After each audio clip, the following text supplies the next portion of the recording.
एक बात हम आपको रहस्य की बता दें, भगवान कृष्ण ने तो सिर्फ एक ही रास किया है, राम जी ने 999 रास किए। हाँ, 999 रास रचाए राम जी ने। हाँ, भगवान कृष्ण तो बेचारे एक ही, लेकिन ये कौन कम है? आप राम जी को कम ना मानना। हम 6 दिन जरूर महिमा गा रहे थे, लेकिन आज हम थोड़ा उल्टा बोलेंगे। राम जी को भी आप कम मत मानना, राम जी भी कम गुरु नहीं है। राम जी गुरु हैं तो भगवान कृष्ण उन्हीं के चेला जैसे हैं तो एक, राम जी भी कम नहीं। राम जी ने तो 999 रास रचाए, बस इतना अंतर है, इनके एक विवाह हुए, भगवान कृष्ण के अनेक हुए, लेकिन अनेक भी रामाई जी के चक्कर में अब है।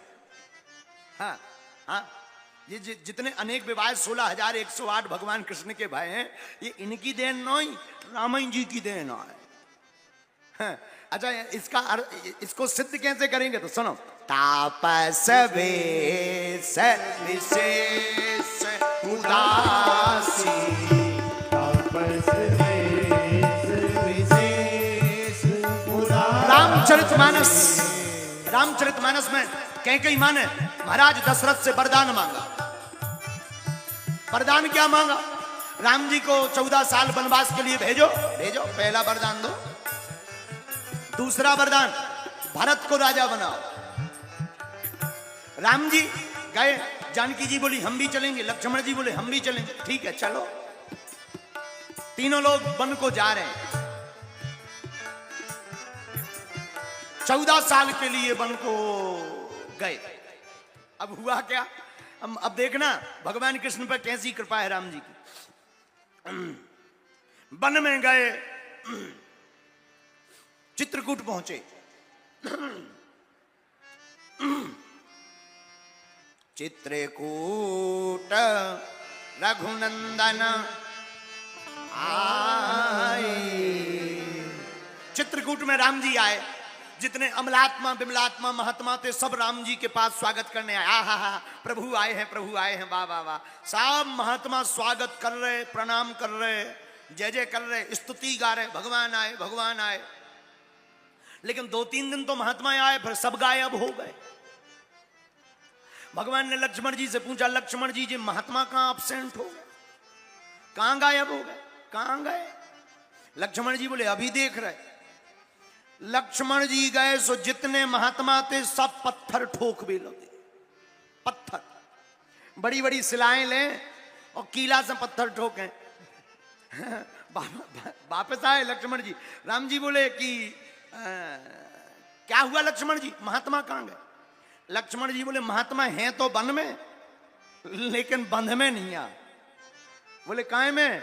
बोले वन में तो हैं, लेकिन सब पत्थर ठोक रहे, मूर्तियां बना रहे। राम जी बोले ये क्या लफड़ा है? बोले लक्ष्मण जी बोले हमें पता नहीं है, आप ही पूछो, चलो। महात्माओं ने अपने अपने आश्रम के बाहर बड़े बड़े पत्थरों की मूर्तियां बनाकर रख ली। छोटे छोटे गोल मटोल पत्थर रख लिए, सफेद, बड़े, लंबे, मोटे, पतले।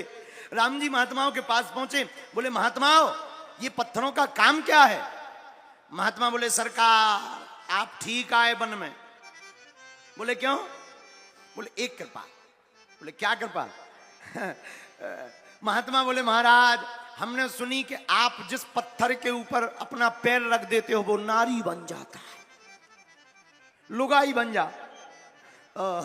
राम जी हंस के बोले मतलब क्या कहना चाह रहे?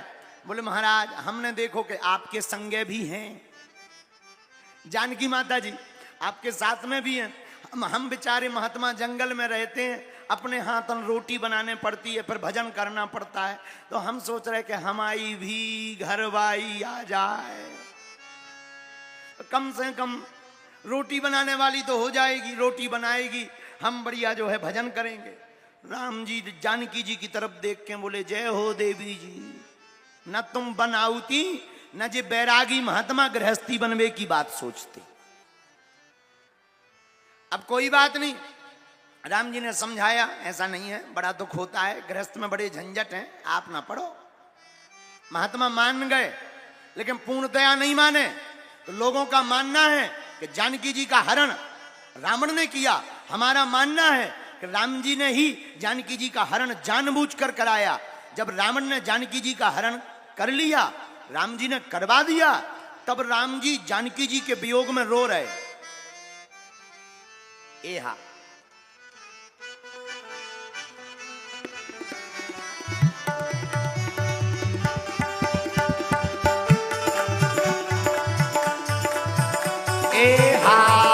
हे खग मृग हे मधुकर से तुम देखी सीता मृग ने। हे खग मृग हे मधुकर से तुम देखी सीता मृग ने। श्री राम जय राम जय जय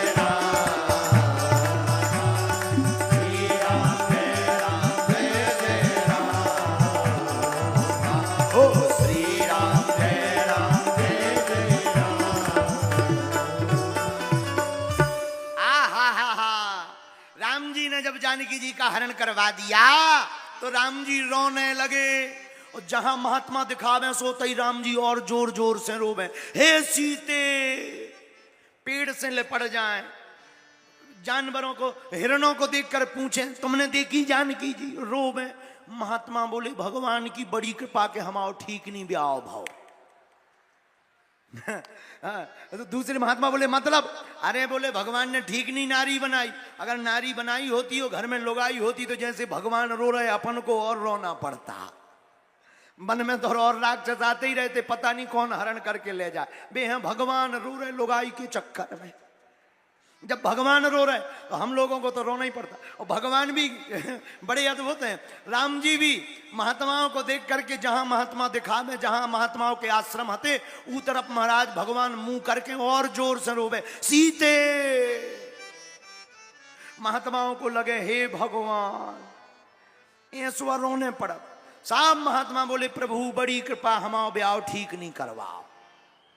लेकिन आगे चले तो कुछ और महात्मा आए, प्रभु हम आपके रूप को देख करके मोहित हो गए। आहा, धन्य है आपका रूप और आपकी सुंदरता। सरकार हम आपके रूप को देखकर मोहित हो गए, आप हमको स्वीकार करो। आहा, मिथिला में भी कुछ मिथिला की रानियां मिली जो भगवान के रूप को देखकर मोहित हुई, और वो कहने लगी सरकार हमें भी स्वीकार करो। राम जी बोले देवी अभी तो हम राम अवतार में हैं, इसलिए एक पत्नी व्रतधारी रहेंगे, लेकिन द्वापर में कृष्ण अवतार लेकर आएंगे तब अनेक पत्नी व्रत धारण कर लेंगे। तो जो ये 16,108 विवाहें हैं भगवान कृष्ण के, इनकी देन भी रामायण जी की है। इसमें भगवान कृष्ण की कोई गलती नहीं है। न राम जी ऐसा वचन देते, न भगवान कृष्ण को ऐसा करना पड़ता। इसलिए रोज तो हम बुराई करते रहे भगवान कृष्ण की, लेकिन आज महिमा गा रहे कि जितनी भी भगवान कृष्ण के साथ बीती है वो सब राम जी के कारण बीती है। ये सब रघुनाथ जी ही सब कुछ हैं। और अंत में हम यही कहेंगे राम कृष्ण दो एक हैं, अंतर नहीं निमेष।